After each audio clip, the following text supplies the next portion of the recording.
was taking the generic Allegro recording, so we're live with that now. I'm sorry, I wanted to. So for this week, right, you have the 4B, and some of you had started to work on that, I could see, and 1A are both due by next Monday night, right? And then you'll also have your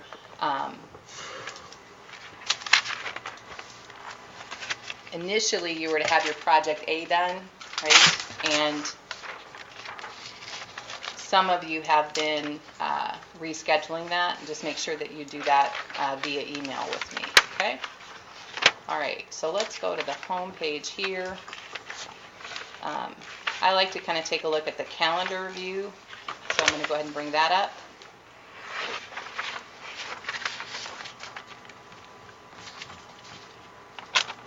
What was the name of the one that we were talking about?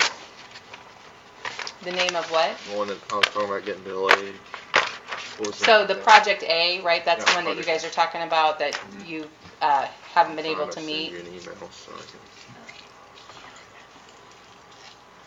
And so again, just to kind of, it'll take it a second, but it'll bring up the assignments here.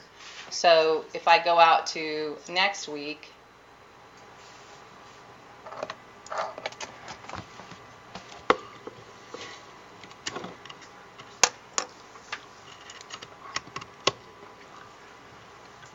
so there we go.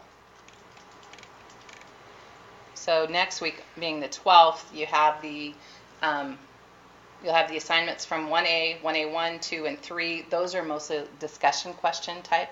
So, and then you'll have the 4B.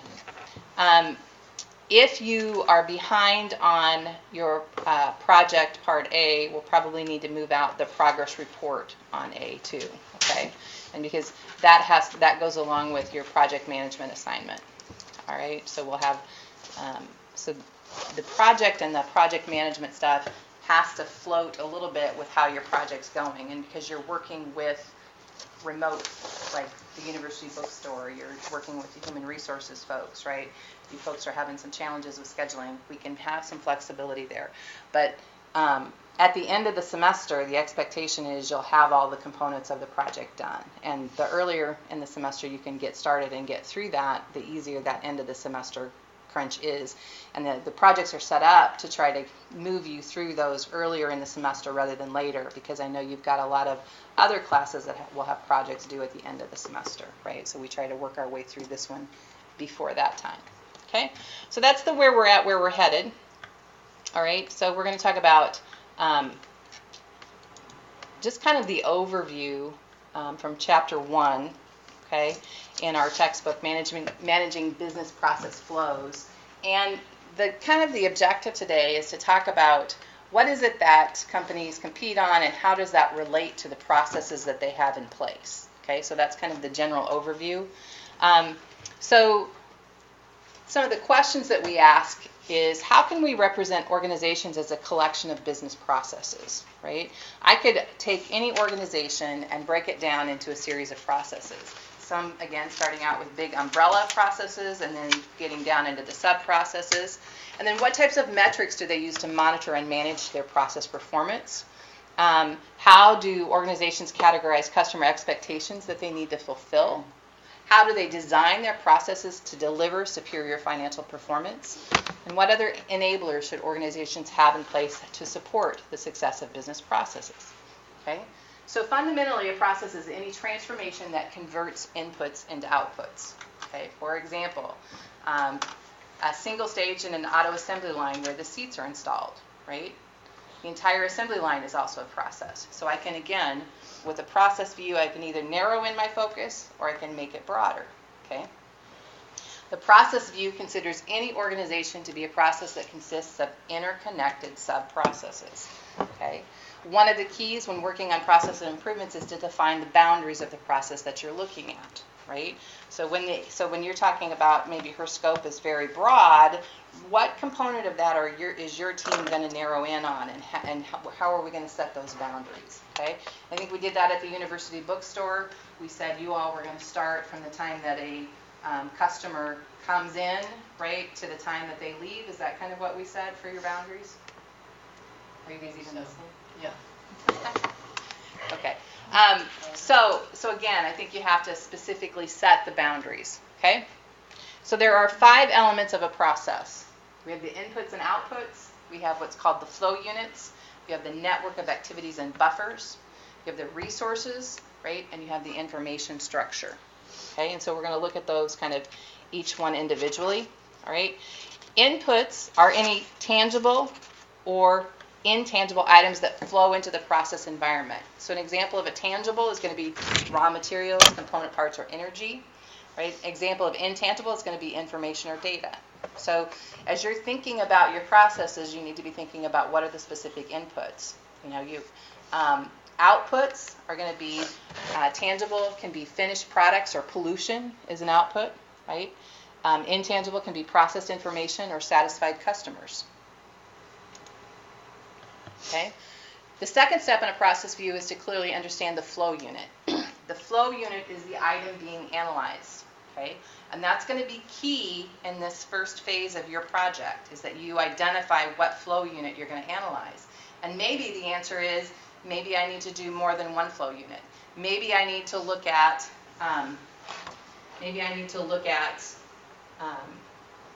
in the example of the HR folks, I might look at the documentation, right, as a flow unit. So how long does it take to document once it gets started until it's generated?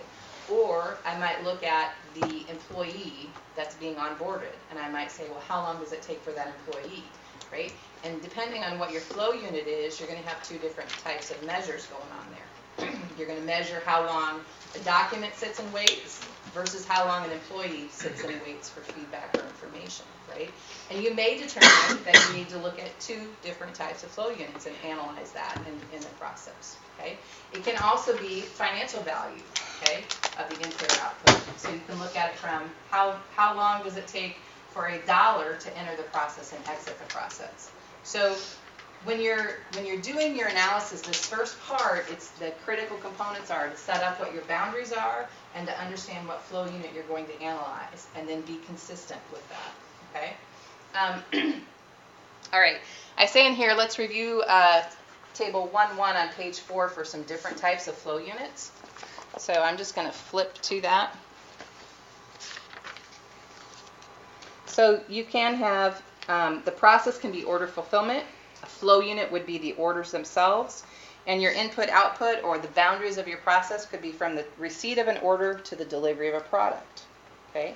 In production, your flow unit could actually be the product itself, from the receipt of raw materials to the completion of the finished product. Okay? Outbound logistics, again, you could be talking about a flow unit of products. Okay? From the end of production to the delivery of the product to the customer. Right? From customer service, you can look at customers, from the arrival of a customer to their departure. New product development, your flow unit could actually be a project, right? From the recognition of a need to the launching of a product. Cash cycle, right? That could be your process. Your flow unit then is cash, from the expenditure of funds to the collection of revenues, right? And so there's this whole range of things that you can use as a flow unit, okay? And then our third step is describing the process as a network of activities and buffers, okay? And we've jumped ahead to chapter 4, and we've already done the diagramming. We know that rectangles are activities. We know that triangles are buffers, right? And so when you're diagramming, you want to use that kind of to help visualize what's happening inside your process, okay? An activity is the simplest form of transformation, and it's the building block of the process, okay? Process activities are linked so that the output of one becomes an input into another, right? You can see that when we do a general diagram of a process. The buffer says that's where we store flow units that have finished one activity but are waiting for the next activity to start. And inventory is the total number of flow units present within the process boundaries. Okay? And so as you identify, these are the boundaries of my process. When we ask you to talk about what inventory is in your process, you have to go, well, my flow unit is going to be in the onboarding documentation, okay? And I'm going to count how many of those are inside those boundaries, Okay? And we're going to work on, in Chapter 3, we're going to work on how you can calculate what that inventory actually is inside those boundaries. Okay? So again, inventory is you have your process, you put it inside the box, right? These are my boundaries, and you're saying how many units are actually inside that set of boundaries. Okay? The fourth step in adopting a process view is identifying the resource used in the process.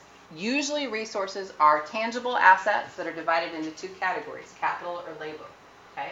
So capital fixed assets such as land, buildings, facilities, equipment, machines, and information systems. Labor, again, the people involved, engineers, operators, customer service representatives, and sales staff. Your resources facilitate the transformation of inputs into outputs during the process. When we get into Chapter 5, we start to deal with capacity. We start to look at, okay, well, what if I have limitations on my capital? What if I have limitations on my labor? How does that affect my process? Okay? Some activities require multiple resources, so you have to think about what is it that they're doing. So a welding activity requires both labor, right, and a welding gun. So it requires both the individual and the equipment. Okay? And some resources perform multiple activities. So an employee may both weld and drill, right? They may do more than one thing. Okay, so this is just the very fundamentals. Okay. The fifth step is identifying the information structure, and that shows what information is needed and available in order to perform activities and make managerial decisions, right? When I start thinking about the HR process and what you're going to do with LESCO, right? Those are going to be, you're going to be focused on this information structure and where are the pieces of information coming from, I always find it interesting when we start to look at this. Sometimes you'll find something, and I'm betting in the onboarding process, you're going to find something where something sits on someone's desk for days, and they are making a decision that is probably 80 to 90% of the time a decision that it's kind of a, does it meet this criteria? And if it does, they check it and it goes on. And you have to ask yourself, why does it have to wait days for someone to do that? Can you not set out the procedures that say this is what we should do, and then they do it, and if it doesn't meet that, then it goes up. Yeah. But how, just for example, when I'm structuring this, because in this LESCO situation, it can go to one or two, person A or person B at some of these steps, and there's going to be a generality that person A will usually get it done faster. But if he doesn't get it done faster, it's going to take way longer than person B will. How would you show something like that, or that kind of time variable? So what you do is on your activity time, you track a range of your flow units through there. So what would you say your flow unit is that there? What is it that is? So with the example I'm talking about, one of the big issues that we had was timesheet collection. Once everybody signed in and everything else for the day, the foreman would collect that, and then they were supposed to give it to their superintendent, and we had 4 superintendents in charge of the different areas, and the superintendents were supposed to collect those and take them down to the site trailer. For example, if a foreman ran into a project manager, he'd just be like, oh, here, can you take this down to the site trailer? Well, if the project manager had, for example, even me, is acting as a project manager, if I had a meeting to go to, I'd delay the process by a 2-hour meeting, or 3 or 4, or even sometimes the end of the day. Mm-hmm. But I don't want to not take it from them, because usually I'm just running right back down to the trailer within 30 minutes. But sometimes they had rush meetings and just little variances that just are So what happens in that situation is you're taking when you track your flow time of an activity, right? You're going to take some average of that, and so you're going to capture that. You'll have one that's really long and one that's really short, and it'll come back with some kind of an average. What you have to decide is, and when we did the university bookstore before, the average is good information to know, and it will lead you in the right direction. But sometimes you need to take a look at the worst case scenario too, and say, okay. Is that building the worst case scenario into that allow for there to be that variable time. So basically, like if I'm doing your project, I'm thinking to myself, what I would do is I would take the average and show the average, but in my report, I would say this is the average, but we did identify, worst case scenario was that it would take up to this, it could take up to this amount of time, right? And kind of then verbally describe the worst case scenario, because that's an area of opportunity to say, okay, how can we put steps in the process in place to eliminate that worst case scenario from occurring, right? And so again, as you're kind of going through the project, you're kind of picking out areas that you're saying, okay, yeah, most of the time it's this, but sometimes we get people that go off over here, and we need to, make sure that we put steps in the process in place to make that so it doesn't happen that way. Mm-hmm. And also a question I got is, are we, like, we're analyzing what's happened, but are we, like, through this report, we're suggesting, like, maybe another way to do it, or another, like, improvements to the method to ease it? Mm-hmm. Okay. Yeah, because you think about it, if for your client, the end of the day is you want to be able to tell them, here's where we see the waste, and what we would suggest is you do that. This is the process that we should use. Okay. So that's the kind of the goal of the project. Mm-hmm. What you're submitting for this class is primarily about documenting the process and identifying where the waste is, and suggesting how to make those improvements. The truth be told is, because it takes us so long to get through those steps, we don't have a lot of time to do the implementation on the end of it, but there is some work that can be done in terms of documenting the process of what that would look like, and showing, because the very end of the project is, here's what it is today, here's what we think it ought to be, and here's the improvement. How we're gonna get there. Yeah, here's the improvement that we're showing because of that. Okay, so that's the objective of the project. But the objective is not necessarily, in your case, to implement the change in the onboarding process. That's going to be up to the HR folks. It's not, in your case, to implement the change in what you might suggest for the university bookstore, but it's to present that information. So basically, we're just coming up with, like, suggestions to improve. Right. Here's the process. Here's how it runs now.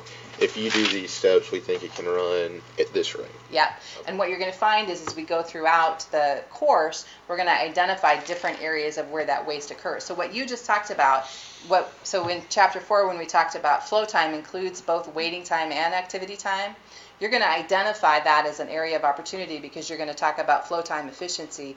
And if you've got somebody that's taking hours to get there instead of minutes, right, you're going to show a really low flow time efficiency. And you're going to say, okay, and this is an area. And you already know why it's an issue, because sometimes you get people that don't take it there directly, okay? But in other cases, you're going to identify that, and in other teams, you may not be as close to that, so you're going to have to go ask some questions. Okay, so why does this take so long? Where does it get hung up, right?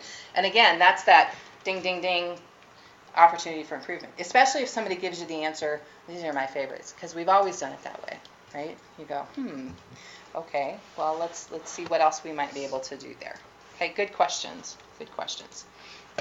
So when we start to diagram these kind of basic processes, right, you have your inputs coming into it. So you think of this box as the boundaries of your process, right?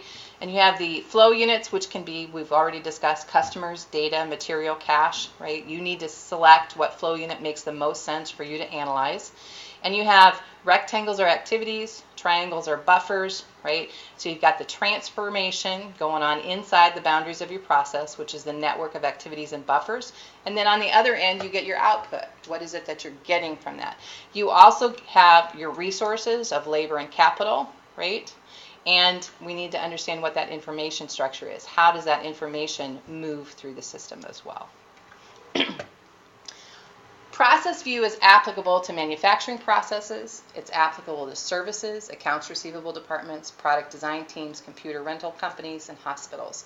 In truth, any product or service can be viewed through a process perspective, which is why I think if you leave this class with that idea, right, and you start to look at things and it's interesting when you start a new job, right, that's when things are the most clear to you, what's confusing and maybe what isn't done smoothly, right? Because after you've been there for a year, you're inundated in the, okay, I know why we do it that way, right? We do it that way because. But like what I found, every time I transferred to a new job, I take a notebook after the first one. I took a notebook and I would write down, okay, this doesn't make sense to me. And you don't always want to be like up in everybody's face your first week going, okay, this doesn't make any sense. We're going to have to change this, right? But make your notes and have that as a project list to go back to think about, okay. And what happens sometimes you go, after you've been there for another 2 weeks, you go, oh, that's why. Okay, take that one off the list, right? But again, when you're there that first week or month on the job, things, you're like, oh, that doesn't make any sense, okay? And so that's the time to kind of capture some of that information and go back to it, okay? One of the things that companies do is value stream mapping or value chain mapping, okay? Pella did this in the 90s, and then I had a manager that wasn't a big believer in it, and I'll tell you kind of the both sides of the story, okay? So value stream mapping says, tool used to map the network of activities and buffers in a process identifying the activities that add value and those that are waiting that are wasteful, right? And so like we would have like this whole wall of the activities that would take place, and the ones that were actual activities were on yellow sticky notes, and the ones that were waiting were blue sticky notes, right? And so you'd look at that wall and you'd go, okay, how can we eliminate the blue sticky notes? How do we get rid of all the waiting time in this process, okay? And sometimes that value chain map would say, okay, well, now we're going to identify our projects kind of through that, and we're going to look at that for the next several years, okay? Well, when we first started doing it, we started to look 5 to 10 years out. Well, after that, so that was in the early 90s. By the late 90s, looking 5 to 10 years out, the business changes too much in 5 to 10 years. You can't use a value stream map and say, 10 years from now, this is where we're going to be, because the business is changing too rapidly for that. Okay? But it's still a resource that you can use to look at that and identify waste and think about, even though your business model may be changing, it can help you identify areas where you have some non-value added activities. We always looked at value added, and how I want you to look at it. What's the customer willing to pay for? So, does the customer want good quality? Yes. Do they want to pay you to quality inspect every unit? No. They expect you to set up your processes so that they are done right the first time, right? And so things like quality inspections are not value-added activities, okay? They're not. It's not that they're not important. Again, I keep stressing that. Value-added and not value-added. Not value-added does not mean not important, okay? But it does mean that it's something that the customer isn't willing to pay for, okay? Some activities or buffers may be non-value added but necessary, okay?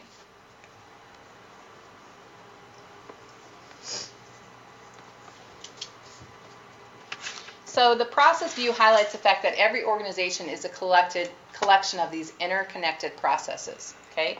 A value stream map allows us to see that the success of any organization requires alignment of effort across these processes.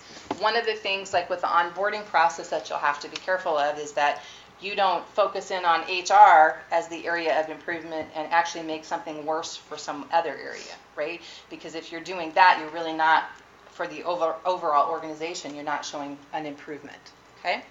All right.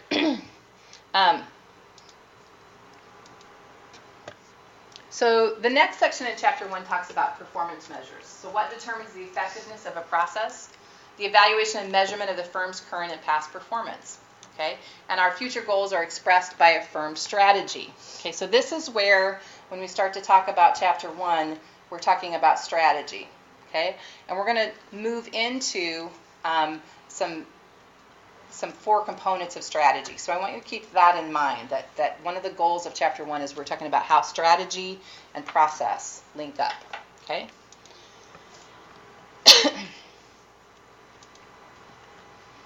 So it also talks about, when we're talking about measuring things, the importance of managing by fact. Okay? You're going to hear this in different organizations. In God we trust, all others bring data, right? If you go to a manager's meeting and you have people that are the squeaky wheel, and they're the ones that are getting the support, right? That just encourages people to be squeaky wheels, okay? It doesn't encourage you to be critical thinkers and identify what project is the major issue based on data, okay? And so A professional manager is defined as someone who manages by fact rather than intuition or emotion. Okay? This is Alfred Sloan, the GM chairman. I have to tell you that I'm someone who manages by fact. Okay? But I grew up in an industry, the transportation industry, and I had a counterpart who was just a few years older than I am, and she managed by intuition. And she could just get a feel for something and be able to freewheel and go, yeah, well, if we're going to do that project, we're going to need blah, blah, blah, blah, and she'd spit out some number. And I'd be like, Janice, we're going to have to sit down and crunch the numbers on that. So we would sit down and crunch the numbers, and we'd be done, and my number and her number would be so close it wasn't even funny, right? But some people do have good intuition. They're typically people that have been in that business or industry for a long period of time, right? And for me, I want the spreadsheet. I want you to show me the income, the expenses, and let's get down to the bottom line that way, and then I'm comfortable with it. Don't ask me to do it on intuition, because that's not my strong suit, right? But that was definitely her strong suit. So some people have no belief in it. I think especially when you're new to an industry, you can't just trust intuition. You have to actually go into the details of it, okay? Different ways that we measure. We can measure financial measures, we can use external measures, or we can use internal measures. Okay, so now we're going to take a look at each of those. So financial measures. What defines a good process? Okay, well, we can talk about absolute measures, right? Revenues, costs, operating income, net present value. Okay, we can talk about relative measures, right? ROI, ROE, ROA. Survival measures, cash flow, right? These should sound familiar, right? You heard some of these when you read the goal, right? They talked about, well, what makes a good measure, okay? And it truly is a balance, because if you don't have cash flow, right, none of the rest of it matters, because you're not going to be able to keep going, okay? But if you don't have long-term return on your assets, you're still not going to be able to keep going, right? And so, again, you've got to have that balance. All right. For external measures, what defines a good process? Okay. Delivered value of a process is the benefits to process customers minus the total process cost. Okay. It can be the benefit driven by customer value. Okay. And here's where we start to link our strategy to kind of these four components. Okay. Benefits that our customer perceives are cost, price cost, quality, time, and variety. Okay. And I almost always say cost, quality, delivery, flexibility. Okay? You come up with whatever four things you need, but those are four things to remember. And you can tell a lot about an organization based on what they compete on. Okay? If I compete on low cost, the process that I have in place better be a low cost process. Right? If I compete on flexibility, the process that I have in place better be able to adjust either to market demand or different market products. So you see how what happens inside, let's just use manufacturing as our example here. So if I have low cost, if I am producing something for Walmart, I better make sure my process in my factory is the lowest possible cost. If I'm producing something for a car manufacturer like BMW, right, I better make sure I'm delivering the highest quality, and that I have built into my process a way to deliver high quality consistently. Okay? If I'm competing on time, and time can be two components, it can be the time for rapid delivery, right? Actually, three based on the way they've got it. It can be rapid delivery, or it can be I'm going to deliver it when I tell you I'm going to deliver it. I can be reliable. So you've got the how rapid, how reliable, and then you have new product development, right? How quickly am I going to bring new things to market? Okay, so Apple competes probably on time, right? And so everything that they're set up to do has to have processes that are going to get their product to market quickly. Okay? So if you know what a company is competing on, you know some things about it. Okay? So if you know that a company is competing on low cost, right? Again, everything in that organization is going to be about taking cost out of it. So I would just share with you, and I may have shared this already, if you have a choice, if you're looking for a job in the marketplace and you want to go to work for somebody that competes, you want to look at what they compete on, working for somebody who competes on low cost is not nearly as much fun as working for somebody who competes on quality or time or flexibility. because there's no extra cash in the system, right? There's no, let's get the managers together and go to Florida and have our quarterly meeting. There's no, that's a drastic thing. When I worked for the transportation company, we did that on a regular basis. It was pretty fun. Right? Isn't that like a lost business practice though? Because that was like back in the day. Like I hear about all that from like my dad and everybody else. Like in the 80s and 90s, it's like, oh, we're gonna go on a business meeting and fly to Colorado and go fishing for the day, and on the way back we'll fly back and have another meeting on the airplane, and but in between we're gonna. Yeah. Fun. I would say it's not as prevalent as what it once was, but I do know a lot of organizations, especially in sales, right? If you talk to people about if you talk to the people that compete in industrial sales, sometimes whether or not they get the sale is where do they take the people hunting at, right? If you have the best hunting trip to Canada, you're likely to get the business, right? That's how it works. It is, and unfortunately, you'd like to think that we compete on cost, quality, delivery, and time. We do some. There is some, but in certain pockets, it is not that. Okay. Or take them to the Derby, or take them to this, or take them to that. There's a lot of that perks that can play a part in that. But so let me come back to the point of cost, quality, delivery, and flexibility. Okay. So if you understand what they're competing on, you know something about what their factories are going to be like, or what their processes are going to be like. Okay. And that linkage can help you, right? You can take a look at that and go, okay, well, if we're competing on cost, then I don't need to suggest that we, invest more capital, the biggest piece of equipment, or even if you're talking about flexibility, you may not want to have a piece of equipment that does the same thing for the next, 10 years, because if you're competing in a flexible environment, you may need it to change in 6 months, right? And so, again, you can tell some things based on what you're competing on, okay? All right. So your purpose here is defining the strategic position. So you're, what can we do if you have to give guidelines to people making operational decisions, right?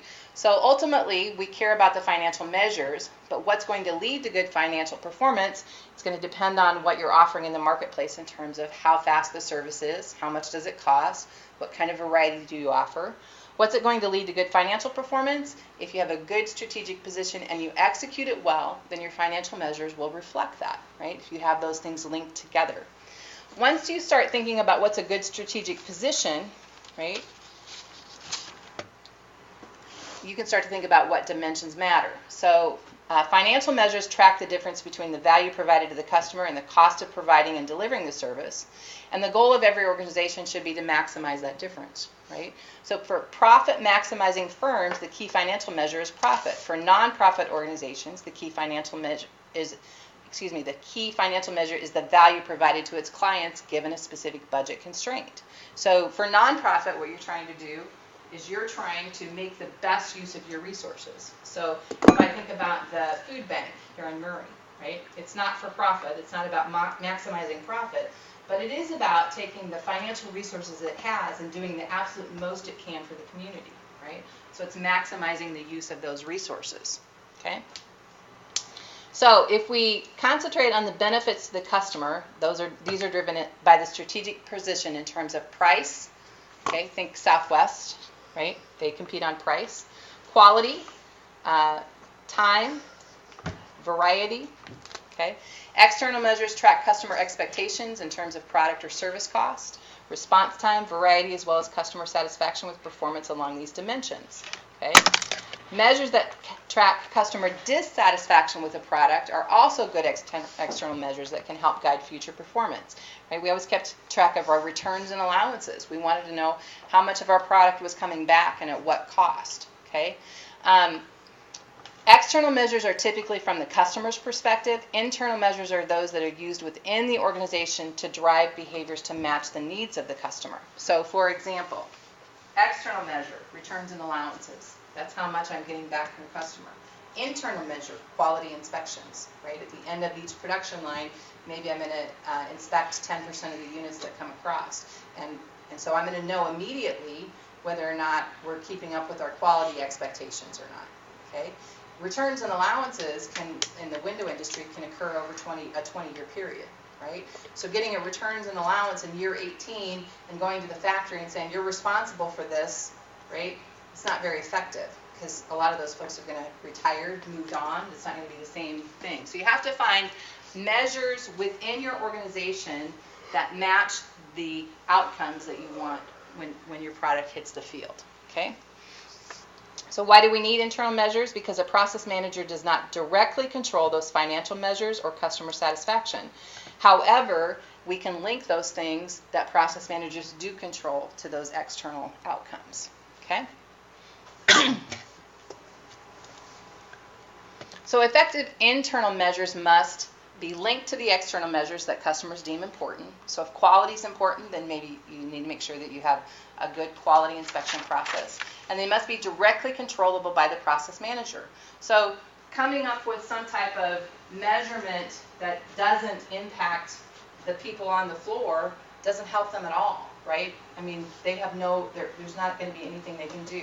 I always felt like, so Pella did, they bonused monthly based off of cost, whether or not as a plant we met our dollar per unit. They bonus, so it was, and I'll do it in the order that they would. They would do it off of safety, okay? So if an internal measure, if you were coming up with an internal measure for a manufacturing plant and you wanted to do safety, what would you do? What would you measure? Accidents. Okay, so that's one. How many recordable incidents? Recordable incidents, near misses. Okay. So Stop it. I guess that would fall under near misses or like. Would you count the ones that from previous? What's that? Would you count previous recordable injuries? Yeah. So typically, let's just say that we're trying to do safety for a particular month, okay? And so recordable injuries are definitely a concern, right? And how you address them from a safety standpoint, if you call them accidents, right, people tend to think, well, nobody could help themselves, it just happened. But if you call them incidents, right, then you're saying, okay, there's something that maybe we should look into here, what can we do about it? So recordable incidents. The other thing that Pella opted to do is they did safety training once a week. They would shut down production 15 minutes before lunch or before break, and you would bring your team together and you would go over a set safety training, right? Sometimes it would be lockout, tagout. Some of you are probably familiar with that, some of you are not, but basically it means if somebody's going to work in a piece of equipment, you have to lock it out so that nobody can get their hands caught in it, can't start up accidentally, right? But there's a whole series of 50 of those that are done throughout the year, and you repeat those, okay? And so one of the things that they would do is every team member was responsible for being at one of those meetings, okay? And so I might come up, and if I'm auditing, I would go, Rachel, okay, we had lockout tagout this week. So now I have this multiple choice question for Rachel, and can you answer it correctly, right? And so because you can imagine if you don't have that kind of tie-in, right, it can be just like class, right? There's some days you're not in tune. I know that. I like you to be in tune all the time, but that's not the reality of it.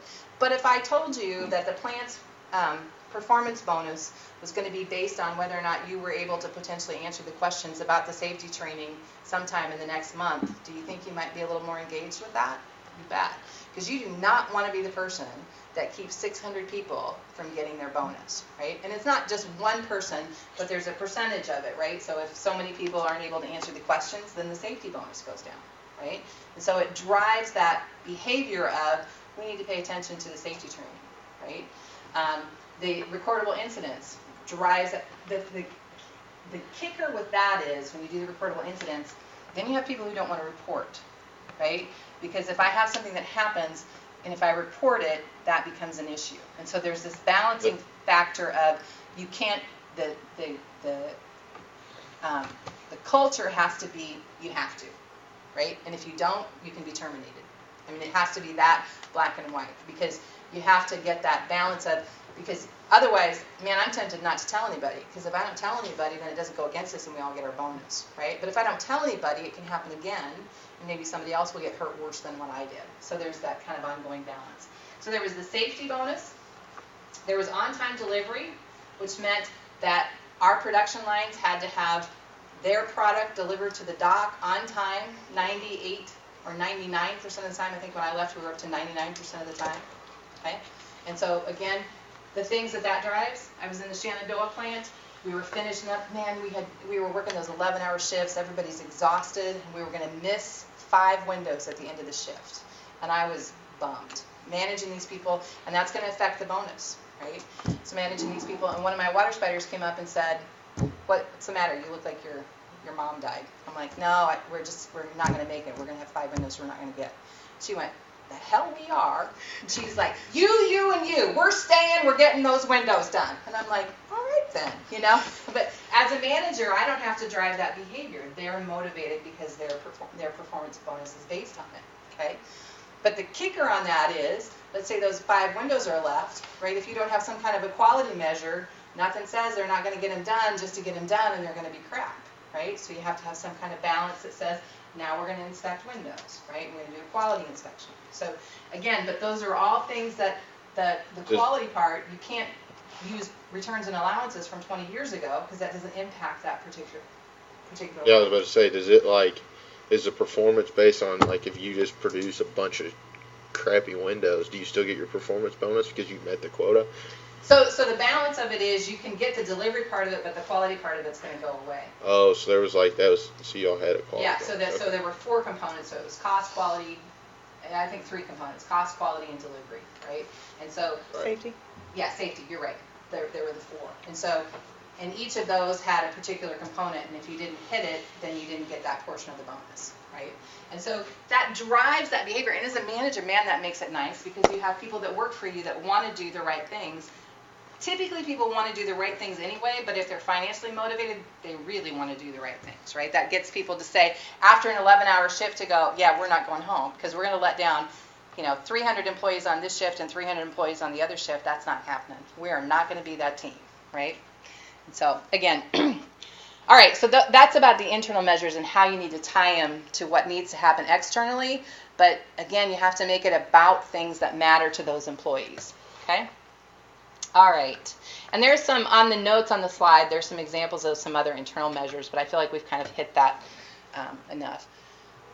So, in this chapter and in the next chapter, we talk about product attributes, and then we talk about process attributes. Okay, so product attributes are going to be when we talk about the cost of the product to the customer, the product delivery response time, the product variety, and the product quality.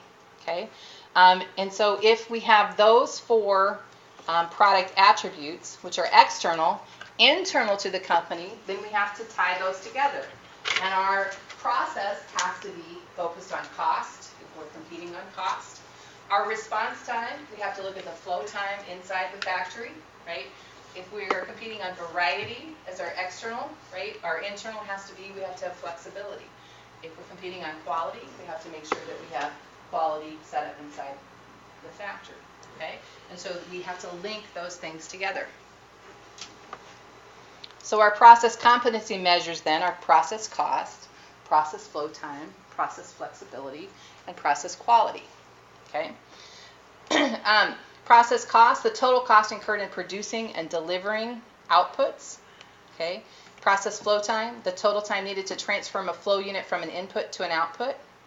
Process flexibility, the ability of the process to produce and deliver the desired product variety. Okay. And then last but not least, process quality, the ability of the process to produce and deliver quality products. Okay.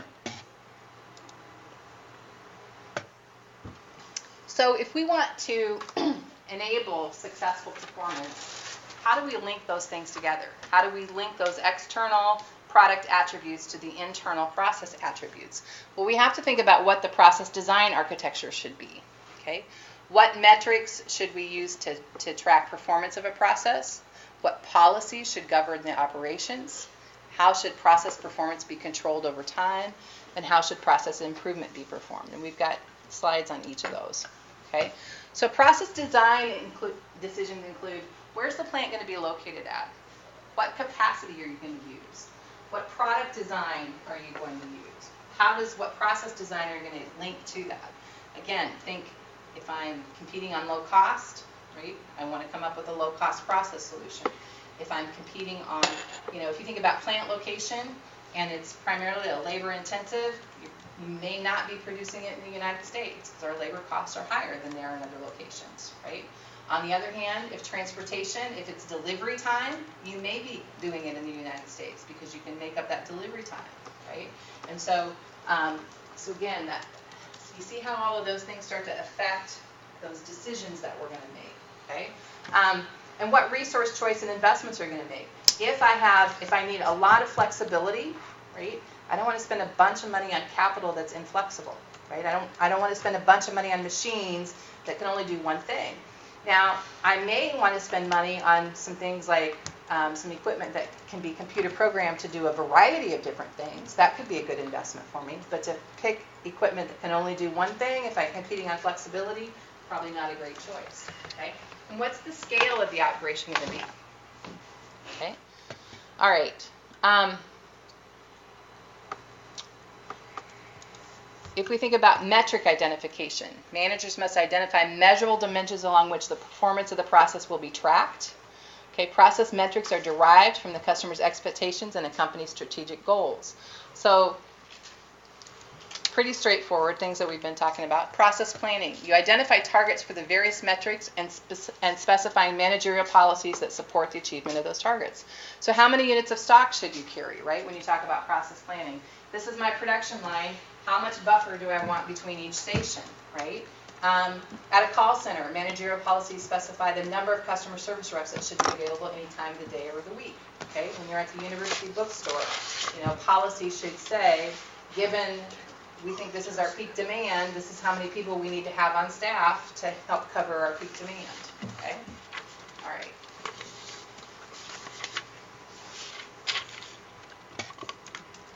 In terms of process control, right?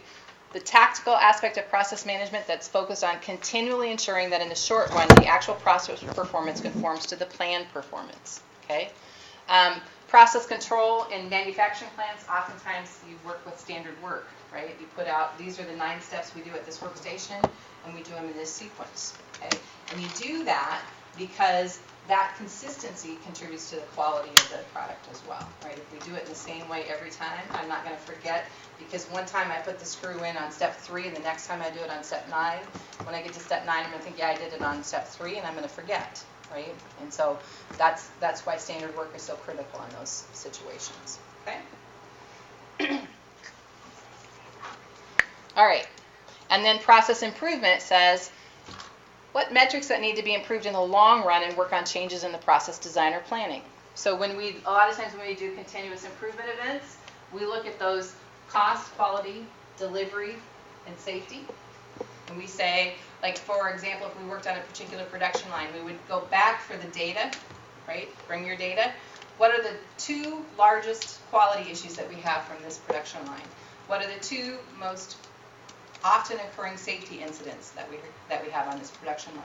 How can we take 10% of the cost out of this production line? When you start any continuous improvement event, those are your 3 generic goals that you start out with, right? And then you add to that and say, what else is it that we want to accomplish here?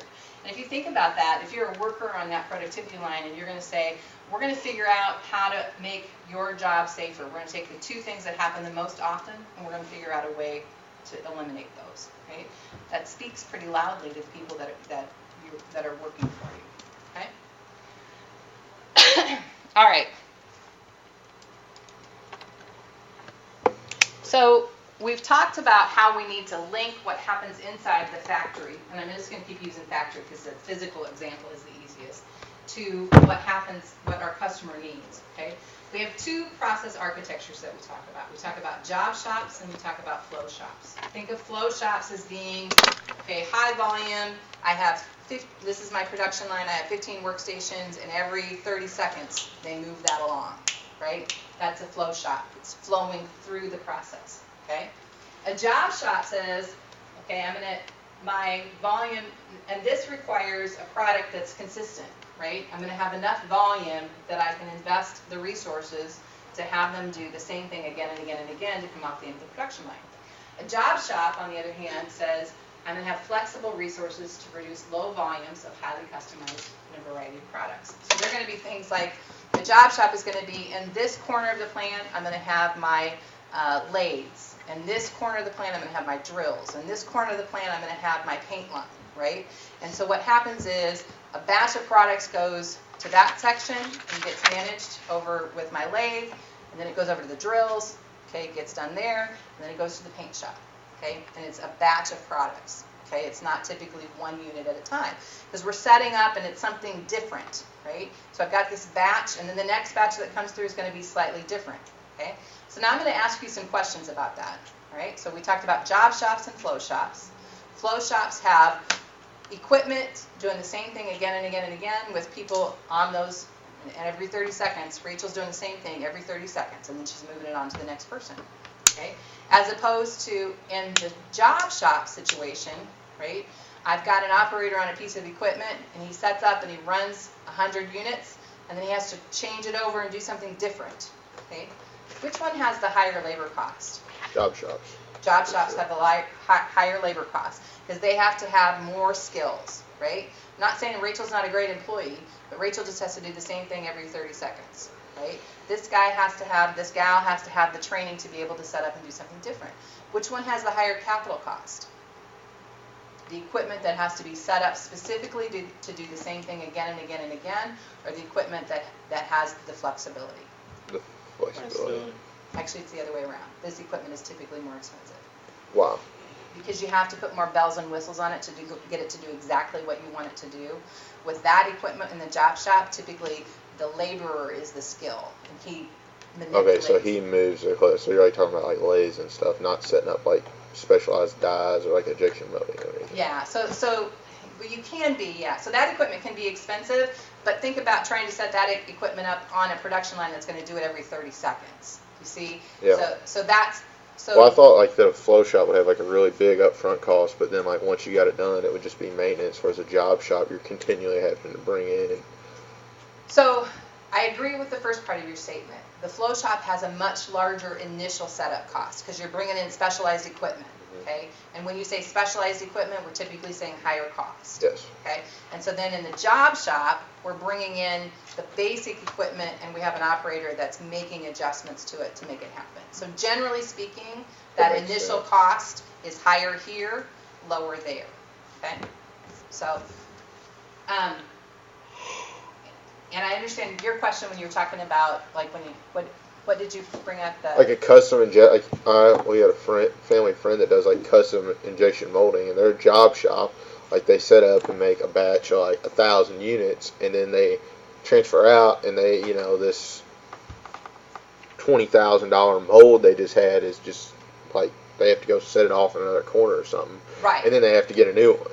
Right. For the next product they're doing. So think about it from the standpoint of that's a very expensive piece of equipment, no doubt about it. Yeah. The mold is very expensive.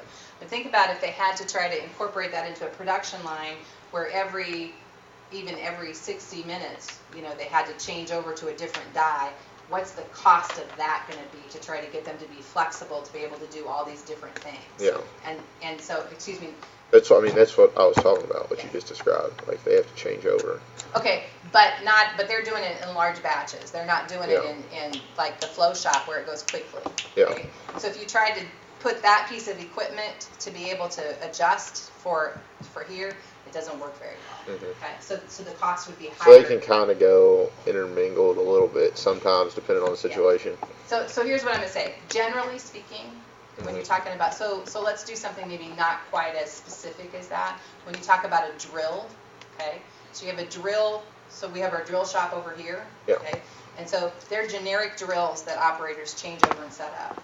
On this production line, there's specific drills and they have to meet within a certain quality criteria, and it's much more expensive than it is there.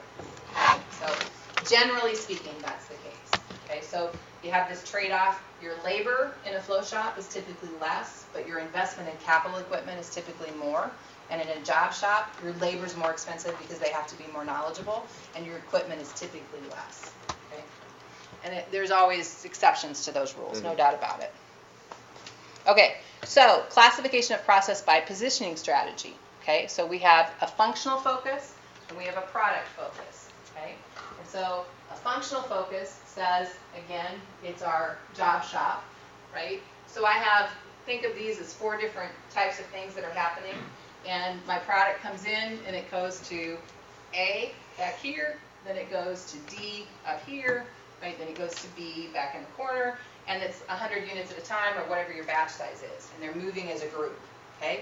In a product focus, what's happening is I have an assembly line for product 1, and things are moving down that assembly line, right? And they're just coming off every 30 seconds, every 90 seconds, whatever that time is that it takes at each of those workstations.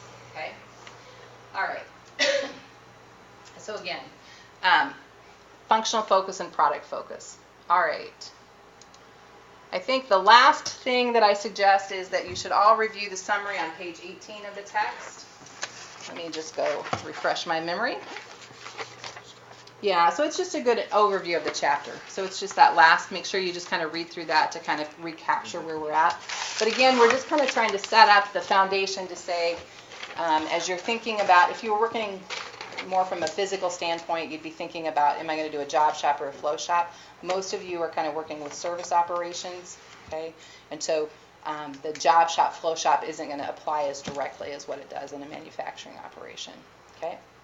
All right, so that's it for today. So we'll come back next Tuesday, and we'll cover Chapter 2, which kind of continues on in the same vein. But again, it's relatively, your homework associated with this is more discussion question as opposed to problems, but you should have time to be working on your projects. Okay? Oh, you need your 3 things, right? Yep. And put your names on them. Rachel, you didn't put your name on mine. Please put your names on them. I can use hammers, right? I figured when it came through later, Oh, thank you. process of love, and I just, you know what, I bet I didn't put my name on it.